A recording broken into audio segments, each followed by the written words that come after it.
Alors là, on vient de voir soit un film qui va complètement relancer l'univers Marvel Cinematic Universe, ou une énorme séance de psy. On est les Thunderbolts! Le nom, ça va pas le faire. Enfin, merci! Notre équipe pourrait être incroyable! Une équipe puissante et glorieuse! Qui fait jaillir la lumière dans les ténèbres! Salut à tous, c'est El Critico et aujourd'hui on se retrouve pour une nouvelle vidéo. Alors, je tiens tout d'abord à m'excuser de mon absence la semaine dernière, car je devais normalement faire une critique sur le film Until Dawn. Mais étant donné qu'en ce moment, personnellement pour moi, c'est un peu intense, je suis vachement occupé, on va dire, et j'ai complètement tardé à faire le montage et je trouvais que c'était trop tard pour sortir la vidéo. Du coup, désolé, vous aurez pas de critique sur Until Dawn qui, allez, je vais dire ce que j'en ai pensé vite fait, est un film sympathique, mais trop cliché. Voilà, c'est dit, c'est fait, on en est débarrassé. Et maintenant, on va se concentrer sur la grosse sortie de la semaine, voire du mois, Thunderbolt. Alors voilà, un nouveau film Marvel qui sort 2 mois après le film Captain America Brave New World, qui est, je pense, le film le plus osef, le film, je pense, le moins médiatisé du monde sur un film Marvel Cinematic Universe. Vraiment, c'était un film qui était juste passable, qui, je pense, n'était pas du tout important pour l'univers Marvel. Et là, on va avoir quelque chose quand même qui pourrait tout autant lui ressembler. Parce que c'est vrai que dans ce film, on va se concentrer surtout sur des personnages secondaires, un peu comme un film Suicide Squad, sauf que là, on va le faire à la façon de Marvel, quoi. Suicide Squad, ce qui posait aucun problème, c'est que les personnages utilisés, c'était des personnages en fait qui s'introduisaient dans ces films Suicide Squad.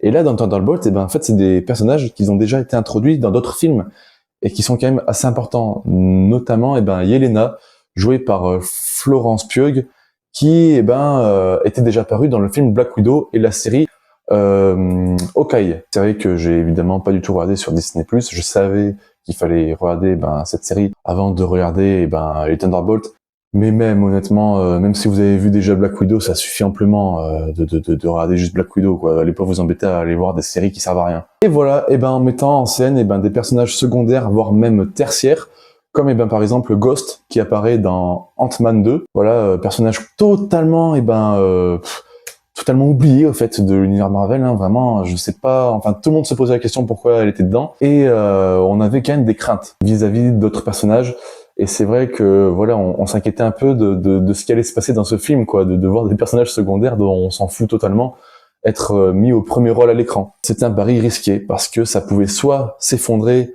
et on allait potentiellement attendre et espérer du plus gros film pour moi Marvel qui va sortir cette année, qui est Les 4 Fantastiques, qu'on attend tous, je pense, assez impatiemment. Mais voilà, celui-là, il arrivait au milieu de l'année, enfin, au début de l'année, plus précisément, fin avril.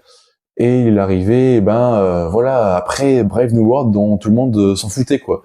Du coup, on pouvait soit, se dire que ça allait complètement enterrer les studios Marvel avant le film Fantastique Four, ou alors, relancer voilà, le Marvel Cinematic Universe. Et pour moi, de mon côté, je pense que c'est un film qui va les relancer. Parce que oui, Thunderbolt, c'est beaucoup moins osef déjà que Brave New World, et c'est un bon film Marvel. Voilà, ce qu'on n'avait plus l'habitude de voir ces dernières années. Alors moi, de souvenir, le dernier bon film Marvel que j'avais vu et que j'avais beaucoup apprécié, c'était les Gardiens de la Galaxie 3, qui était sorti en 2023, et j'avais beaucoup aimé. Voilà, James Gunn qui avait réalisé ce film et qui maintenant part chez DC, et j'ai très hâte de voir son film Superman qui va sortir en juillet, tout simplement. Superman, c'est le film de super-héros que j'attends le plus cette année, et Superman, c'est aussi le film que j'attends le plus cette année avec Avatar 3. Donc voilà, les Gardiens de la Galaxie 3, c'était vraiment le dernier film Marvel que j'avais beaucoup aimé. Sinon après, il y avait eu The Marvel qui est sorti. The Marvel, c'était naze. Il y avait Deadpool 3, j'avais trouvé ça complètement moyen en fait. Moi qui avais beaucoup aimé les 2 premiers Deadpool, J'avais trouvé ça vraiment, vraiment très, très moyennasse. Et on avait eu, ben voilà, Brave New World, qui était, vraiment, on s'en fout, quoi. Même si le film, voilà, ça reste un petit divertissement, et encore, franchement, je trouve qu'on est peut-être trop gentil avec ce film. Et ben là, voilà, quoi, c'était vraiment un film qui sert à rien, quoi. Et nous voilà maintenant avec Thunderbolt, du coup, qui est le dernier film de la phase 5. Et pour moi, eh ben, j'ai plutôt apprécié le film, en effet. Alors, je pense que après tous les mauvais films qu'on a vus ces dernières années avec Marvel, eh ben là, c'est vrai que c'est peut-être celui qui sauve un peu, ben voilà, l'univers en faisant un film correct. Voilà, c'est pas un film exceptionnel, c'est pas un film incroyable, Thunderbolt, c'est un film correct où on va se divertir plutôt bien et où l'histoire est quand même assez importante parce que ça engage tout simplement, et ben voilà, à introduire un personnage comme Yelena qui va être très très important, je pense, pour l'avenir, et ben voilà, de Marvel. Elle va clairement, voilà, remplacer, ben, Natasha Romanoff qui était Black Widow. Et on a aussi un autre personnage qu'on connaît très bien dans ce film, c'est tout simplement Bucky, voilà. Pas besoin de l'introduire dans ce film, hein. Ils nous ont pas cassé la tête avec ça, d'ailleurs, c'est très très bien. On a aussi le Red Guardian, et on a aussi Taskmaster, si je me trompe pas, et Ghost, dont on a déjà parlé tout à l'heure. C'est un film qui va introduire un personnage assez important, qui, ben, voilà, va être adapté des comics, qui va être Sentry, qui avait été teasé dans le deuxième trailer. On avait quand même certaines inquiétudes par rapport à ce personnage-là, parce que c'est vrai que Sentry, c'est un peu, un personnage qui est vraiment très très puissant dans les comics de Marvel. Et là, on avait peur, comme d'habitude, à ce qu'il le nerf. Et écoutez, ce personnage de Sentry, déjà, il l'introduit très très bien. Parce qu'attention, alors je sais pas si c'est un spoil, mais voilà, petit spoiler, c'est tout simplement un personnage qui va être introduit dans les 30 premières minutes du film, et on va en apprendre beaucoup sur lui. Donc voilà, mise en œuvre de ce personnage, vraiment assez touchant. C'est un personnage, voilà, qui a eu une très dure enfance, qui a un trouble de la personnalité, enfin voilà, qui a deux personnalités différentes du coup. Et comme c'est fait dans les comics, il y a Sentry, son côté, voilà, on va dire gentil, héroïque, et on a son côté complètement méchant, sombre, qui est Void. C'est, je trouve, très bien introduit de ce côté-là. Après, c'est un personnage dont je ne vais pas trop en parler dans la critique, je vous laisserai le découvrir en salle. Et on a, voilà, surtout au premier rôle dans ce film, voilà, Yelena. Florence Pugh, elle joue très très bien. On avait déjà eu l'occasion de la voir en début d'année avec le film L'amour au présent, qui est un bon film, je vous le recommande, franchement, elle joue très bien dedans. Et voilà, elle reprend un premier rôle, et elle joue Yelena. Et franchement, Yelena, elle est super bien introduite comme futur voilà, personnage au premier rang dans un film Marvel. On va la voir dans le film Avengers Doomsday qui sortira l'année prochaine. Franchement, ça fait du bien. Ça fait du bien de voir, voilà, un personnage évoluer, un personnage auquel on s'attache, en fait, où on va pas se dire on s'en fout d'elle, quoi. Enfin, c'est un personnage qui va être important pour la suite. Et pareil, voilà, pour le personnage, là, le Captain America un peu affaibli, là, si je me trompe pas, son nom c'est Ussi Agent. Je crois que je me trompe. Et voilà, lui aussi, on a une bonne partie du film où on va le développer, ce personnage. Et je trouve ça vraiment intéressant, quoi, parce qu'il va vraiment pouvoir servir plus tard pour les autres films. Alors après, j'ai un petit problème avec le film, du côté d'un personnage qui a quand même fait beaucoup partie du marketing du film avec le personnage de Yelena, c'est Bucky, qui pour moi aurait pu être un peu plus au premier rôle. Et là, qui va se retrouver complètement en fait au second rôle finalement. C'est un personnage qu'on avait eu aussi le temps de voir dans le film de Captain America, dans le dernier, et qui avait fait une apparition qui était totalement inintéressante et qui ne va servir à rien du coup. Et qu'il est dans ce film, il est complètement voilà, au second rôle. On le voit pas vraiment tout le temps au premier rôle. Alors à chaque moment où il apparaît, voilà, c'est le moment, on va dire, les plus badass du film, forcément. Mais voilà, on va beaucoup plus se concentrer sur les personnages qui sont les Thunderbolts, donc du coup tous les autres personnages qu'on va voir dans le film.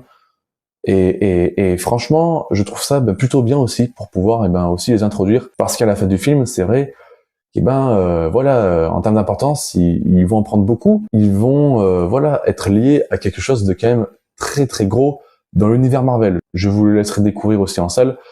Voilà, je ne me permettrai pas de dire ce qui se passe à la fin du film. Vous découvrirez ça vous-même. Du côté du développement des personnages, je trouve que c'est vraiment très très bien. Franchement, ça faisait un moment qu'on n'avait pas vu, voilà, un tel développement des personnages et mettre en avant des bons personnages comme ça, quoi. Ça fait du bien. Et pour tout ce qui est du côté, voilà, de l'action, du scénario. Alors le scénario, c'est pas la meilleure chose qui existe au monde, même si voilà, comme je le dis, dans le film, ce personnage de Sentry, il est plutôt bien introduit comme antagoniste principal du film, quoi. En termes de rythme dans le film, eh ben, on va avoir un film qui dure 2 heures, donc c'est franchement plutôt bien, je trouve. Comme ça, au moins, on a bien pris le temps, ben voilà, de découvrir les personnages, d'avoir de l'empathie pour eux, de développer aussi un côté émotionnel pour eux, quoi.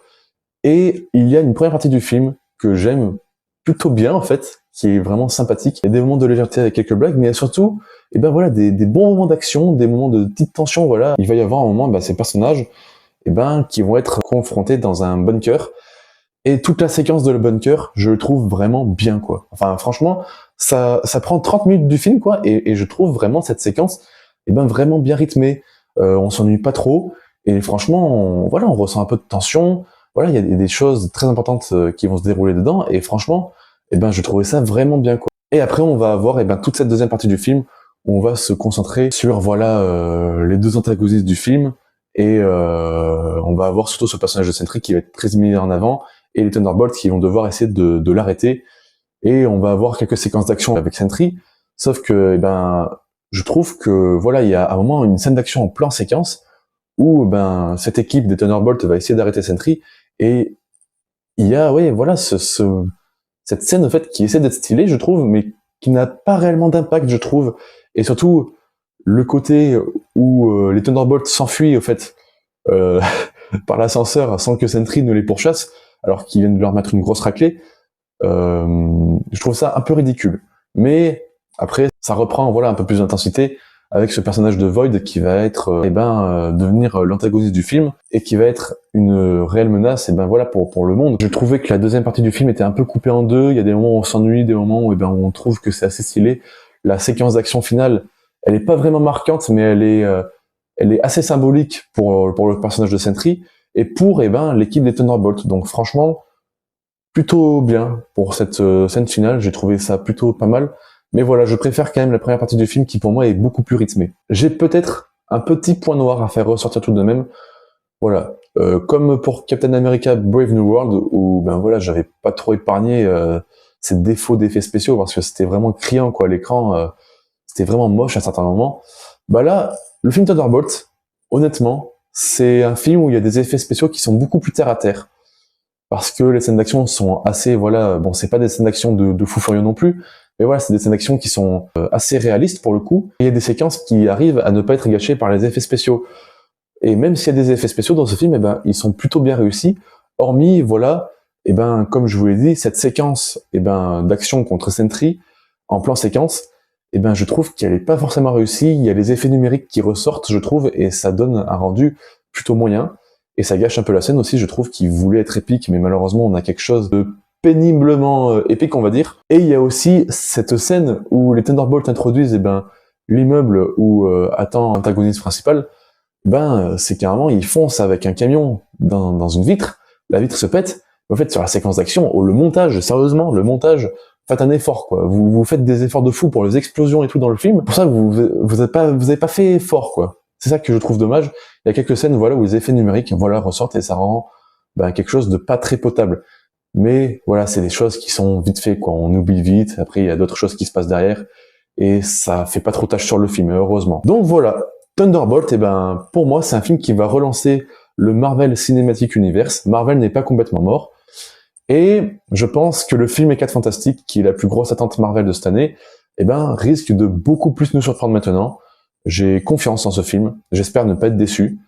Mais voilà, en ce qui concerne les Thunderbolts, voilà, c'est un bon film. Vous allez, voilà, passer un bon moment devant. Ça va pas être le meilleur film Marvel, et je pense pas, voilà, et c'est pas du tout le meilleur film de l'année. Mais voilà, c'est un film, voilà, qui fait ressentir son importance pour l'univers Marvel et qui met en avant ses personnages. C'est ce qu'on demandait. On a été servi et franchement, je suis plutôt content de ce côté-là. En attendant, moi, je vous souhaite à toutes et à tous une très bonne journée. J'espère que vous allez bien. Allez profiter des films qui sortent au cinéma. C'était El Critico. Salut!